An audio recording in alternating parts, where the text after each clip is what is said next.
tired, I'm tired. I'm tired of arguing, girl. Baby girl. Did you sleep on the wrong side? Catching a bad vibe, and it's contagious. What's the latest? Speak your heart, don't bite your tongue. Don't. I'm tired, I'm tired, I'm tired. I'm tired of arguing, girl. I'm tired, I'm tired, I'm tired. I'm tired of arguing, girl. Baby girl. Did you sleep on the wrong side? Catching a bad vibe, and it's contagious. What's the latest? Speak your heart, don't bite your tongue. Don't. I'm tired, I'm tired, I'm tired. I'm tired of arguing, girl. I'm tired, I'm tired, I'm tired. I'm tired of arguing, girl. Baby girl. Did you sleep on the wrong side? Catching a bad vibe, and it's contagious. What's the latest? Speak your heart, don't bite your tongue. Don't. I'm tired, I'm tired, I'm tired. I'm tired of arguing, girl. I'm tired, I'm tired, I'm tired. I'm tired of arguing, girl. Baby girl. Did you sleep on the wrong side? Catching a bad vibe, and it's contagious. What's the latest? Speak your heart, don't bite.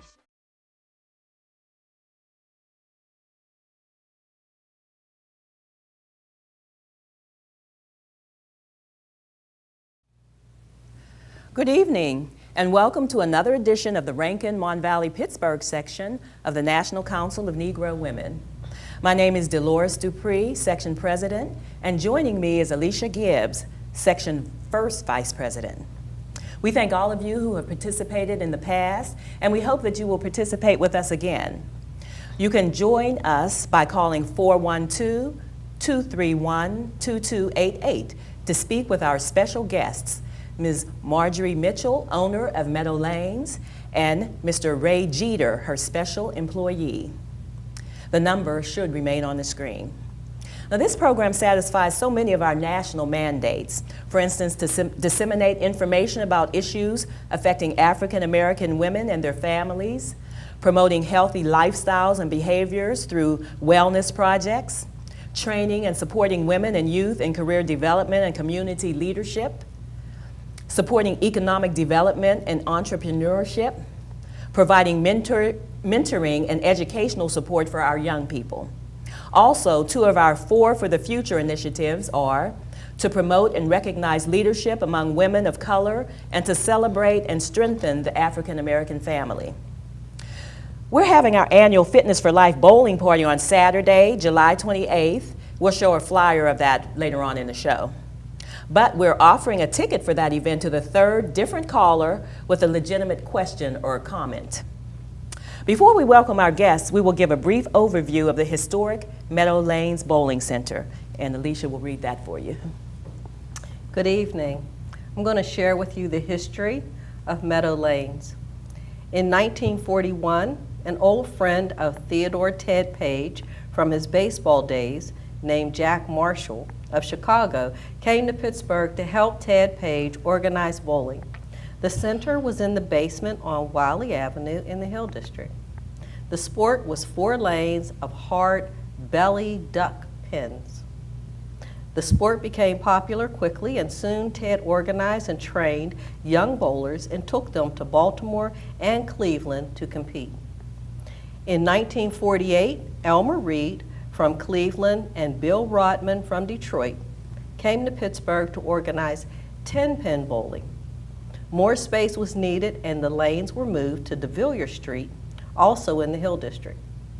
At the same time, because blacks were not permitted to bowl in white centers or belong to the ABC or the WIBC, the Negro Bowling Association was formed and is still in existence. Ted was very active in this organization and made sure all leagues that bowled in his center belonged to the TNBA, the Negro Bowling Association. Now, this popular center was forced to relocate for the urban redevelopment of Ebenezer Senior Citizens Apartment And in 1955, Ted took on a partner, Louise Fulton, and expanded to 10 lanes. Now the move was to Denison Avenue in East Liberty, across from Meadow Gold Dairy, thus the name Meadow Lanes. This facility was very busy most times, and all leagues were full, standing room only in the rear. Meadow Lanes became a member of the Bowling Proprietors Association and became very active in breaking down the color barrier in Pittsburgh. In 1950, both ABC and WIBC removed the non-Caucasian clause in their constitution. Then in 1970, Meadow Lanes was forced to close for the construction of Reisenstein Middle School and remained closed 4 or 5 years. Now during this time, a corporation of 5 people was formed and plans for a new facility was created. Forward Lanes, Strand Lanes, DeLuca Lanes opened their facility to Meadow Lanes bowlers until the new center was ready. The grand opening of the new Meadow Lanes was in 1975 in the Homewood section of Pittsburgh. The new facility had 16 lanes, a pool room, and indoor parking. And all of the Meadow bowlers came home, and once again, the Meadows family was united. Business was good and flourished until the late 80s, after the death of Ted Page and Louise Fulton. Today, only one of the original corporation members remains. Now, when Ted Page opened the bowling center in 1941, it opened the sport to everyone who wanted to participate. Meadow Lanes has produced most of the best black bowlers in this area, and some examples of those are Ted Page himself, a member of several Bowling Hall of Fames, Louise Fulton, also a member of several Bowling Hall of Fames, Marjorie Mitchell, a member of the Bowling Hall of Fame, James Gallagher, a professional bowler, Darrell Humphreys, a professional bowler, John Reed, also a professional bowler, and a host of 190 to 200 average bowlers. We consider the Meadow Lanes Bowling Center a part of Pittsburgh's rich black history. We want to welcome to our program Ms. Marjorie Mitchell and Mr. Ray Jeter. Welcome. Thank you.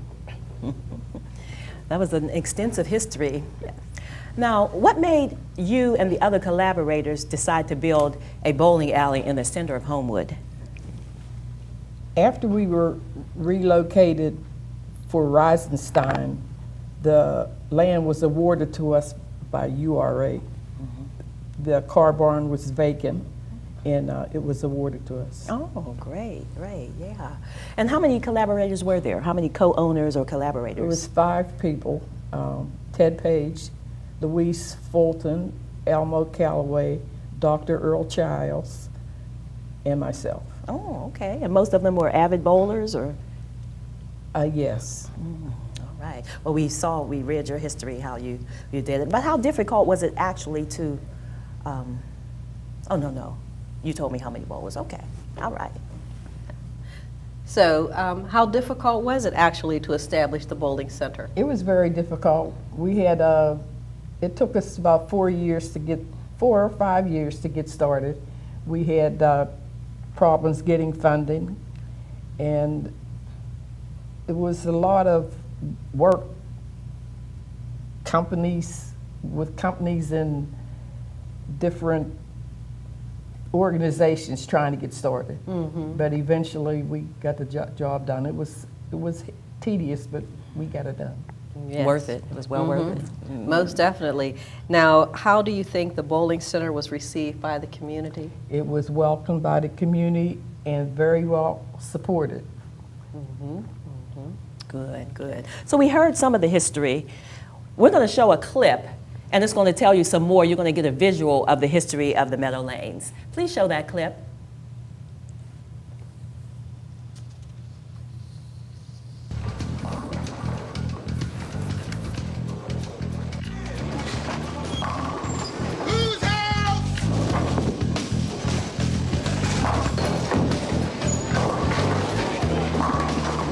been bowling since 1972-73 season, and my name is Dorothy Green.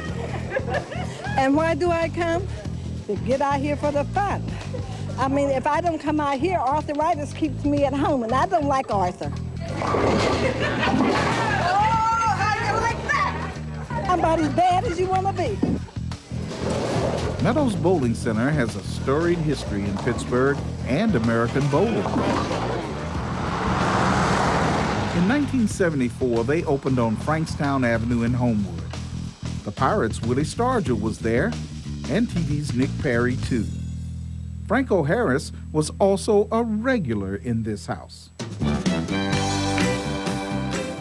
But its lineage goes all the way back to the 1940s and the era of duck pins, when it was located in the Hill and known then as Hillsview Lanes. It was founded by former Homestead Grays player Ted Page, who along with his wife Juanita were both avid bowlers. Out of this house, we had several bowling teams that were quite famous. Juanita Page, wife of Ted Page, she had a 5-woman team that was very good.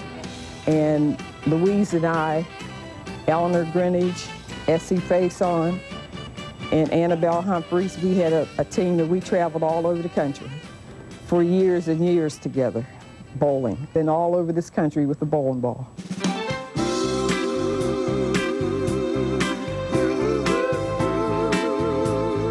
These were the first integrated teams on the Women's Pro Bowling Tour, and they came right out of this house in Pittsburgh. Since the Bobby Sox era, in one of its many locations, and also known by other names, Meadow's Bowling Center has provided both adults and young people a wholesome recreational outlet. There were men's leagues and women's leagues. And since they moved to Frankstown Avenue in 1974, they also had a junior league that gave teens, on down to the very little ones, an opportunity to bowl. In the middle of these teams, you see Pittsburgh Police Sergeant and former head of the Pittsburgh NAACP, Harvey Adams, supervising. That tradition of mentoring continues today.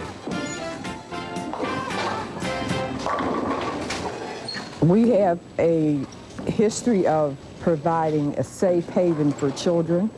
We start teaching children about the age of 4, and as long as they're in school, they can participate in our junior program through which they can earn college scholarships. And we teach them how to be responsible men and women. And out of our junior program, there is a history of black bowlers that have been on the pro circuit, and quite a few that are out there bowling today that are averaging 200 and more. For more than 30 years, Herbert Brown has been teaching the young and old to bowl at Meadows Lanes. When they were youngsters, you know, they were in their teens, we would put them on videotape right here in this house. Some of the ones in this house have shot 300s here, shot perfect games. And there's been very few that have shot perfect games in this house, because this is a tough house.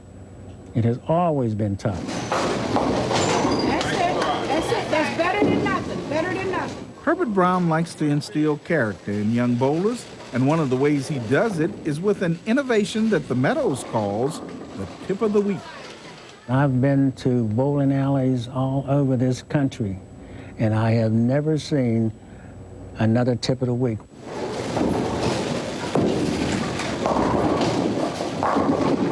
We teach the young kids here so much, not only about the game itself, because it's just a reflection of the rest of your life.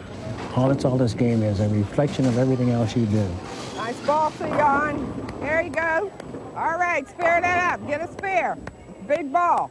There is a reason Mr. Brown and Mrs. Mitchell are good mentors and coaches. Mr. Brown, who's in his 70s, bowled a game last year. Mrs. Mitchell and her older sister Louise were two of the first blacks to appear on the Women's Pro Bowling Tour, bowling with the first integrated teams that came right out of Meadows Bowling Center. My sister Louise is the most prominent black female bowler in the history of black women in Pittsburgh. She was the first black woman to win a tournament on the pro circle, and she is a member of the Pittsburgh Women's Bowling Hall of Fame, the State Hall of Fame, the National Hall of Fame, and the Sportsman's Hall of Fame. She was a very, very good bowler. Beyond being bowling trailblazers, these two sisters wanted a place to teach youngsters about the joy and discipline of bowling. They also wanted adults to have fun. And believe me, in this house, they do.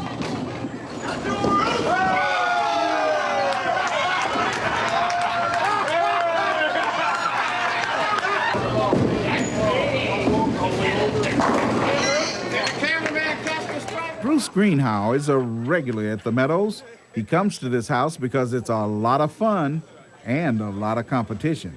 Down here, the lanes are wood. Most places, the lanes are now synthetic.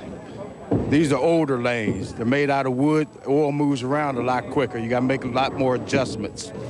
So some of the 200 bowlers scared to come down here or something? I'm not sure they're scared, but the average is going to go down, they come down here.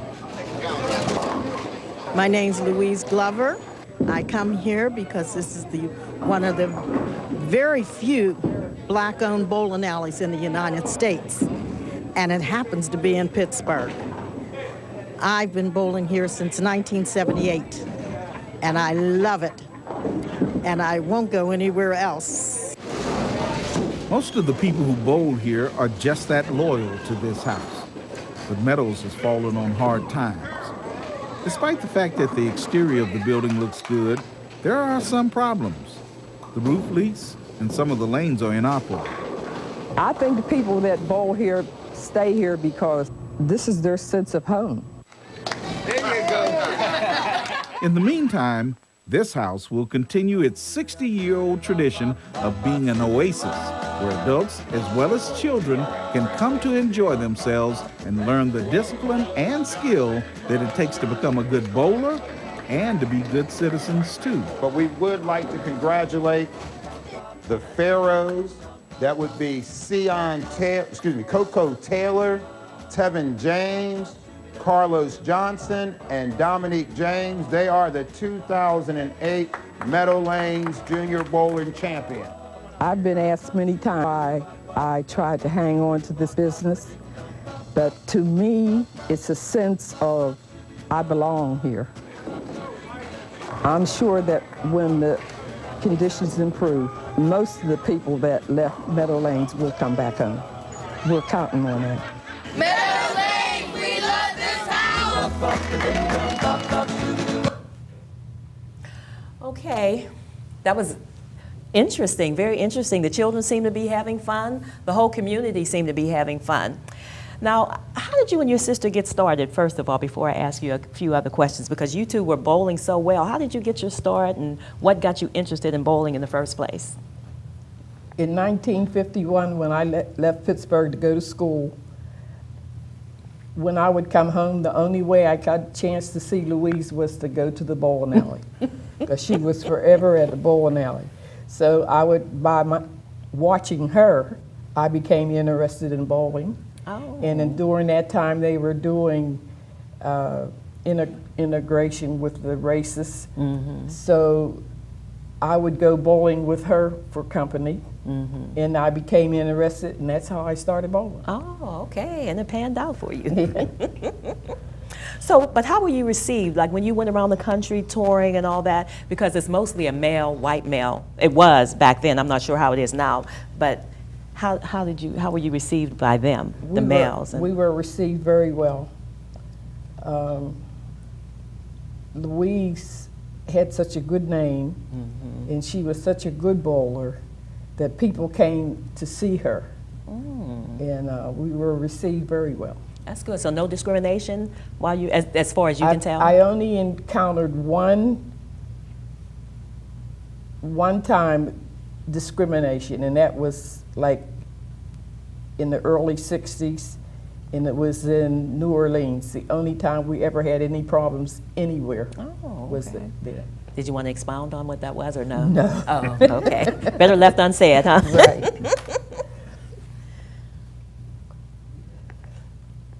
Okay, we have one call. Caller, can you say your name and where you're calling from? Yes, this is Jim from East Liberty. Hi, Jim. Hi. I was wondering, what year did the Meadow Lanes close? We closed in 2008. And when you were open, I was wondering, did you have any white leagues? No. No, we did not. Can you tell me why you think you didn't have any? We didn't have any white leagues, but whenever we had tournaments, we always had white participation. They came from all over the city to bowl at Meadow Lanes, but we never really had an all-white league. Yeah, and I think Bruce, one of the bowlers in the video earlier, he stated one of the reasons why we had limited bowlers at Bowlerdrome. It is one of the toughest houses in Pittsburgh to bowl in. I've bowled in a lot of houses. I bowled myself for over 50 years. And at Meadow Lanes, because of the wood conditions, your average would definitely be 10 or 15 pins lower than any other house that you participated in. And could you tell me how someone who's a good bowler could try to become a pro? There's a procedure that you have to go through. I don't know exactly what the average is now, but you have to consistently carry an average of, for men, I believe it's 190 or above, for it's like 8 or 10 years, and you have to have tournament records, tournament wins for like your city, state, or national tournaments. There's the procedure that you have to go through in order to belong. Yeah, and you also have to get 3 sponsors to sponsor you as it relates to say they know you've been involved in the game. And I think, like Marge mentioned, I think now they raised the bar. I think it's 200. You have to carry 200 average, and it has to be for at least a minimum of 3 years or more. Yeah. I used to bowl at Meadow Lanes pretty often. And one thing I used to have was what's called no-tap bowling. If you threw a ball and you got 9, it was considered a strike. Right. And a lot of people like that. We used to do a lot of tournaments. We used to do 10-pin or 7-pin tournament where you could, if you could knock down a 10-pin and a 7-pin, leave all the other tournaments up. Or we did doubles tournaments on the weekends. Anything to keep the neighborhood active. Right, and those no-tap tournaments, actually, they still go on today. And like you mentioned, that tournament was just designed to say, hey, if you throw a good ball and it goes in the pocket and you don't get 10, you get 9, we're going to consider it a strike. So the scores would just be higher, but it just made the game a little different as related to competing. But that was called a no-tap tournament. Novelty tournaments. Yeah. And I was just wondering if the lanes have been torn down, or do they still exist? The building is still there. But the lanes have been torn down. Right. Yeah, actually, right now it is a garage. It's a garage, for SD Transit, who's a transportation company down in Homewood. That's where they're garaging all their cars now. But yeah, the lanes are torn down now. Oh, okay. All right, thank you. Thank you for your call. Thank you. Okay. We do have another call. Caller, can you say your name and where you're calling from? My name is Marjorie, and I'm calling from Garfield. Hi, how are you? Hi. I was calling to find out.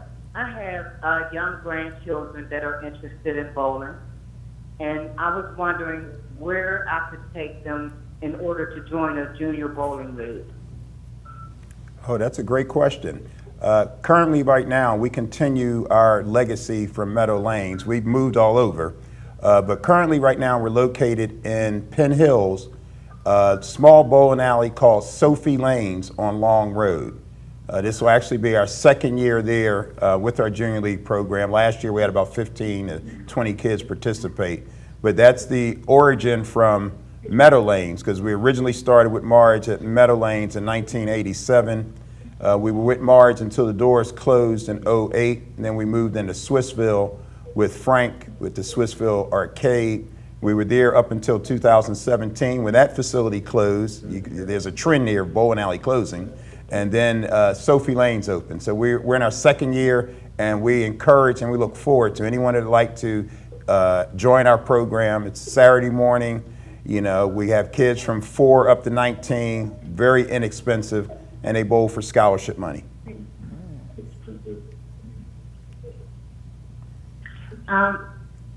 What is the dues and how long do they bowl? The dues. We're not allowed to really give prices, Okay. but they can call. Is there a number they can call? Actually, check. There's information on Sophie's Lane's website, as well as if you stop by the bowling alley, there'll be information on there. But it is very inexpensive. It is a league, so it's just like a regular adult league. It is 34 weeks out of the year. It starts the last week in August, the end of August, goes all the way up to May. Just like a regular bowling league, the only difference is it's just for kids, and they have to be in school or in some form of education. Do they have to have any experience, any previous experience bowling? No, all the ones that came up there had no experience when they started.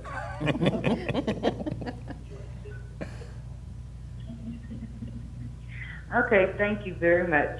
Thank you for your call. I hope your children and your grandchildren participate. Have a good day. So when we get back to our questions, I know there was an American Bowling Congress, and there was also a Women's International Bowling Congress. Did you ever notice that there was any difference between how they handled Meadow Lanes in comparison to the white bowling centers? No, there is no difference because we belong to the Bowling Proprietors Association, and everybody was treated equal. And that was the reason for that organization, to make sure that all the proprietors were treated the same. Okay, great, great. Now I know when I was in a bowling league, and it happened to be at Meadow Lanes, when I was in a bowling league, it was difficult to find trophies that had images on them that looked like us. How important, we did manage to find some, but those companies are harder to find now. How important do you think it is to have trophies in our image? It's important, especially for the children, but you have to special order trophies that for whatever you like. And I don't know where the trophy stores are now, other than there's one down in the strip on Penn Avenue, that one. But they generally, they were very gracious in giving us what we wanted. And they will special order anything that you need. Okay, good to hear that. Yeah, It really is. Looks like we have another call. Yeah, we have another call. Caller, please say your name and where you're calling from. Hi, my name is Bethany. I'm calling from Hill District. Hi, how are you? Hi. I was just wondering, there's so much information, and this is such a historical story to follow. Is any of your information down at the Hines Center or the August Wilson Center? There's a lot of information at the Hines History Center, on Louise Fulton and on myself. Eventually it is to be displayed, but it hasn't been as yet, but it's on the website. I can't tell you how to get to it, but I know it's on the website. Okay. Thank you, because I was looking for so much history there. Would you ever consider donating it to the African American Museum in Washington, D.C.? I can understand. You mean the one in Washington, D.C.? Yes. Oh, she said, will you ever contribute or donate it to the one in Washington, D.C.? The information? If asked to, we'll be glad to. Yeah, and I was just saying, I think Marge actually, they have an exhibit for Louise. They just haven't put it up yet. Because they put it together, I guess, about a year or so ago. About 2 years ago. Right. And at the Heinz Museum, we're just waiting for them to put it up, you know, because they grabbed some of her memorabilia, some of the history of what they did, and supposedly we'll see it. Great. So keep us posted when it comes Well, about. thank you very much. I just think you were great. With you was just a great asset. Thank you for all you did. A great show to the next conference of women. She's our third caller. Oh, you know what? You are our third caller, and we did say that the third caller would get a ticket to the bowling party that we're having on July 28th. So if you stay on the line, and please give the person answering the phone your information, your name and your telephone number, and we'll get a ticket to you. Thank you for calling, and congratulations. Thank you. Thanks for remembering. Bye-bye. Great show. Okay, thank you. Have a good day. Oh, I'm glad you remembered. Yes. Now, I see in the information that there was a Negro Bowling Association. Does that still exist, or? It's still in existence today. It's called TNBA. Oh, okay. And it's very, it's an organization that was formed when blacks weren't allowed to participate with the white organizations. But now it's still in existence, and it's very strong. Oh, okay. It's all from all over the country. Well, that's good. That's good. Now, I know you said that the white leagues would come to your bowling facility. Did patrons ever come? I mean, just people just walking off the street and say, oh, I want somewhere to bowl, and they just come into white people? Yes. Because I know it was in the heart of Homewood, and I know there was a little issue, but. Yes, during the summertime for day camps, we had day camps. We had a group of Mormons that were here for a convention come in from, and they reserved it for a whole afternoon. We've had several organizations, you know. Okay, so bowling can be a way to integrate. It's an international sport. Yeah. Anybody, could. Oh, good. Now, my son bowls a lot. He bowls quite a bit. And he would say that the wax on the lanes would affect the bowl, the ball, and where it would land and all that stuff. It's not wax, it's oil. Oh, oil. See, that's how much I know. Even though I was in the league a long time ago when I could bowl, but. It's oil, and it's usually put down by machine. Oh, okay.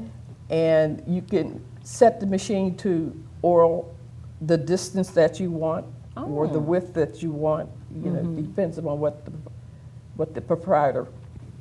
Oh, okay. So with all the oil and the machines and all that stuff, how expensive was it to keep a bowling alley in existence? It was very expensive. Oh, I bet. I can imagine. It was very expensive, and it was a lot of upkeep. And everything's computerized now, so you had to get the computers to stay up with the times and all that. That was fun, though. But we had automatic scoring. Yeah, that was fun. I enjoyed it when I was there. Yeah. I wish it was still there. Right. Our second caller was asking questions about the youth and bowling with the youth. So speaking of children, Mr. Jeter, I understand you still work with children and teaching them the basics of bowling and other skills. Can you expound on how that's going? Like I said, we're in our second year at Sophie Lanes. It's a challenge. You know, I enjoy it. One of the reasons I do it, I'm originally from Philadelphia, North Philadelphia. I actually started bowling when I was 10 years old. So I've been bowling now for about 50 years. Bowling saved my life. Anybody know anything about North Philadelphia in the 60s? You know, could have been a little tough back then. So it was like a safe haven for me to go to. Kind people, friendly people. And, you know, I just made a commitment coming from there that if I had an opportunity to participate and give back to the youth. And I met Marge, like I said, in 1987. And I asked her, hey, do you need any help on Saturday? She said, I'll see you Saturday. That's all she told me, I'll see you Saturday. You know? And here it was that was 31 years ago. So like I said, when Meadows closed, we were fortunate enough to get a call from Swissville. And then once again, when that door closed, you know, one door closed, another one opened. God opened another door for us, and we moved up to Sophie Lanes on Long Road. I love what I'm doing. I'll do it until the Lord calls me home. If we just got one kid up there on Saturday morning, I'll be up there with that one child. Wow. All right, because that's, that's all it takes is one. We hear your passion. We really do. Now, I know that there's a trend of giving everyone an award for just participating, such as in the sport of bowling. What's your take on that trend, and should we concentrate on friendship, fun, and leadership rather than competition? What do you think? Well, I'm going to say we give out participation trophies because we want everybody to feel a part of the league because everybody's one league. But we also recognize achievements because we do want to see them strive to do better and to do more.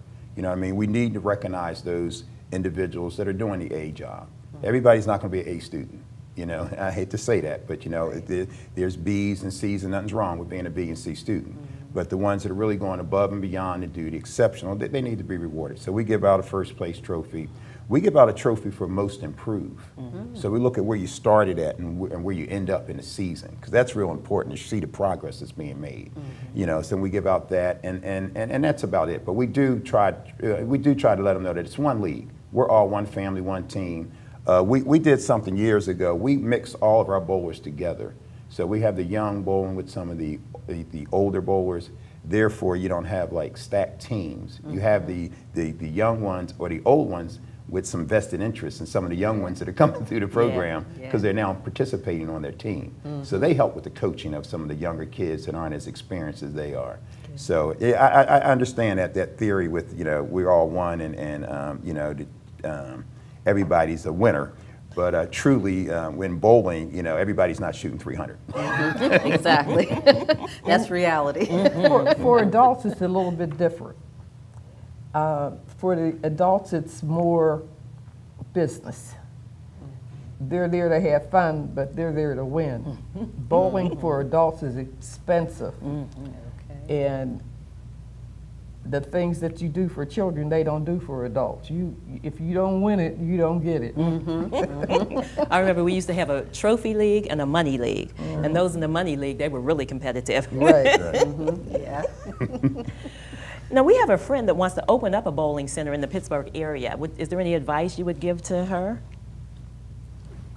It's a lot of hard work,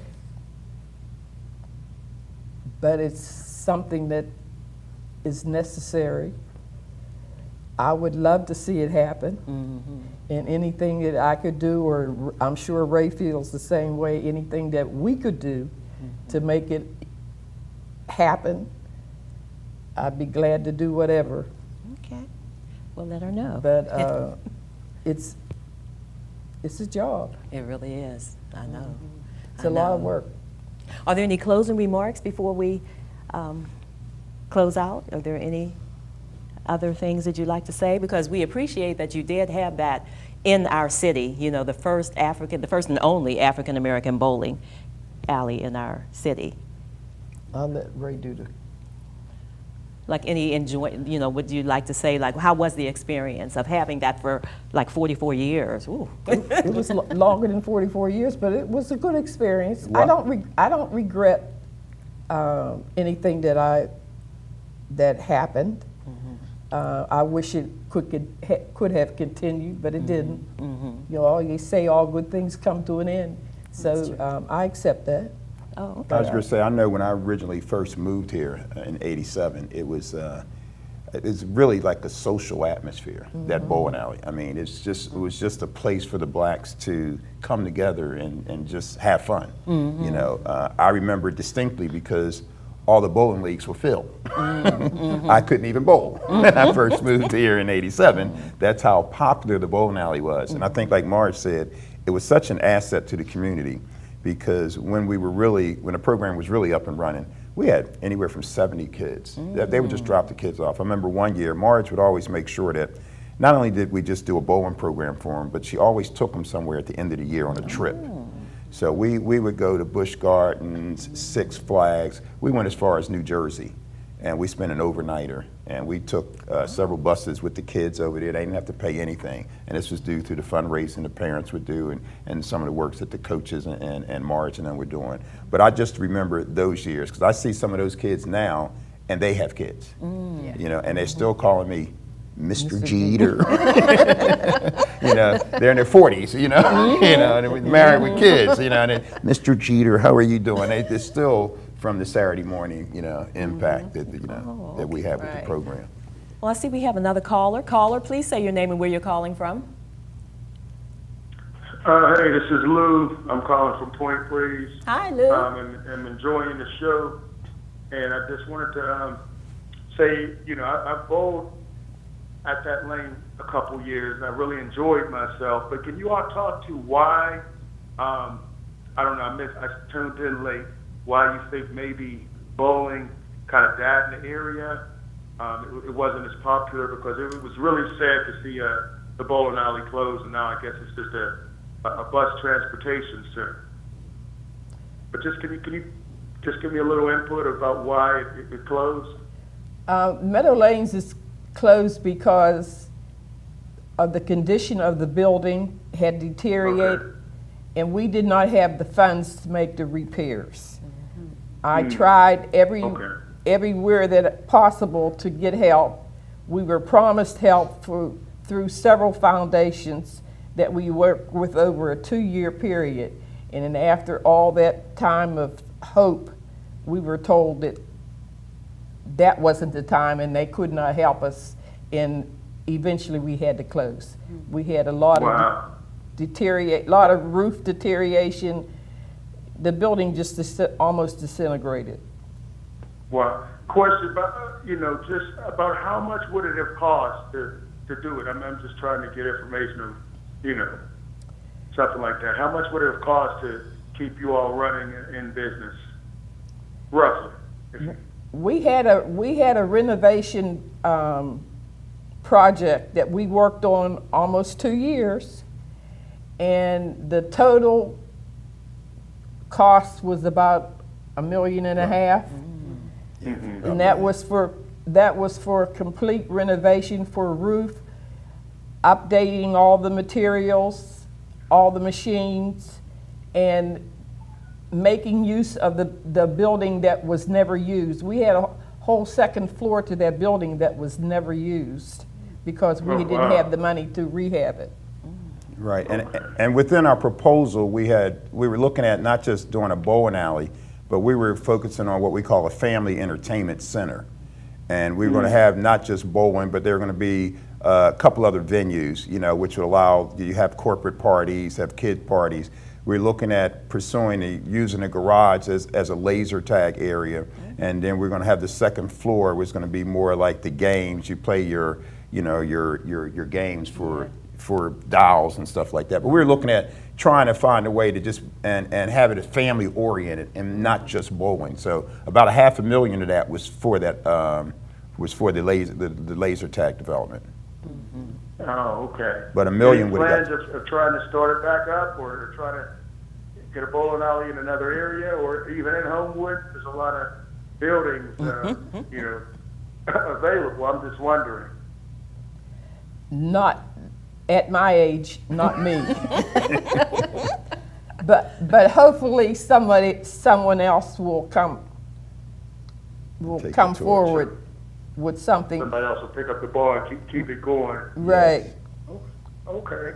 Well, thank you. I enjoyed bowling there throughout the years, and much success. And I do hope somebody does pick it up and continues the legacy, because you know, with so many things going on in Homewood, it would be great to have a bowling alley and teach the kids, you know, another skill, another way to enjoy themselves. So hopefully somebody will pick up and start it back up. Maybe somebody in your family or whoever.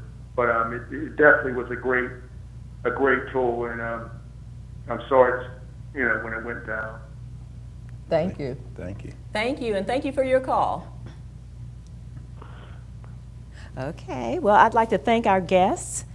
And did you have any other thing to say? No. Okay, well, thank you. other than I think that's a great challenge. Yeah. I'm glad we're talking about it today, so that those who are in our listening audience, if you are interested in bringing some family fun to our area here in the East, you know, you can even call NCNW and we will share that information with those who are in the know about bowling. But thank you too for coming, and thank you for your accomplishments, you know, because that was a nice experience for me when I was bowling, and for the children. You can see in the tape that that was a very good experience. It's fun, and it's still, and I'm glad that they have scholarships too. So if you look on the website, maybe you can get some information on the scholarships that is offered through bowling, you know. Yes. And we're going to have a bowling party on July 28th. Please show the flyer, and you can come, you can bowl, you can fellowship, and you can also line dance, because our emphasis this season is healthy hearts, and bowling is a form of exercise that can help your heart, and line dancing also. So if you'd like to come, call us at the number that you will see, 412-953-9583, and you can come and you can bowl in fellowship with the National Council of Negro Women. And I hope you investigate more and look into the history of the Meadow Lanes, because it is a rich history, and it was a nice part of Black history in Pittsburgh. So thank you for participating, and what we're going to do to close out the show, we're going to show some of the highlights from our bowling party last year, and you can see the fun that we had last year, and maybe you'll decide to come. But thank you for watching, and please roll the clip.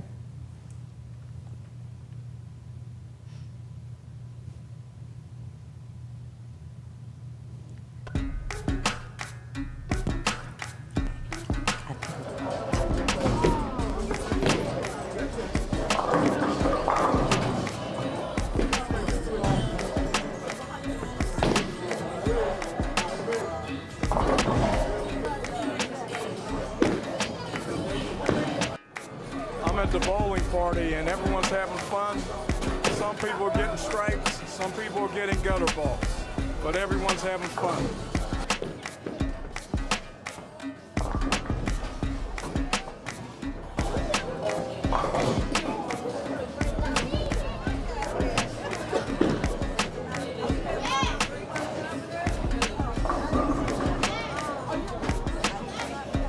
I'm trying to get in.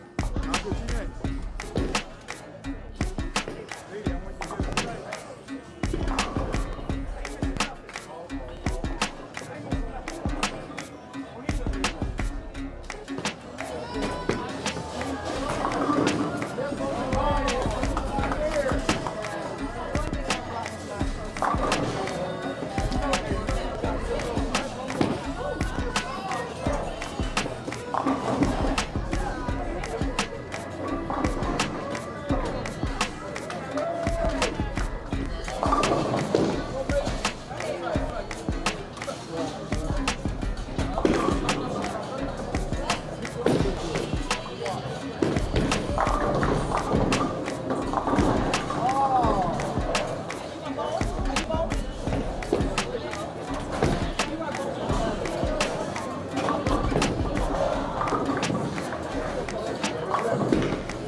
Hey, my name is Sia, and I'm having a lot of fun here at the bowling alley.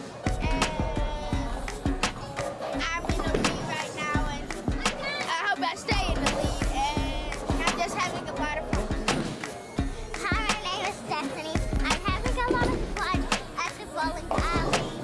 And I made one strike, and I have a blue ball that's 6 pounds. My name is Tymer. I'm having a lot of fun. I got a strike. That's all. Bye. Hi, my name is Jacoby, and I'm really enjoying this. Right now, I'm kind of struggling at bowling. I'm having fun. It's a good time here. I like it. It's fun. Congratulations, the strike card has been won. By Walter.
partner Nia, we just made a pretty good vote here for the National Council of Negro Women, 50-50. Thank you, everyone. Hey, welcome here. We're at the NCNW, Fit for Bowling Life. We're glad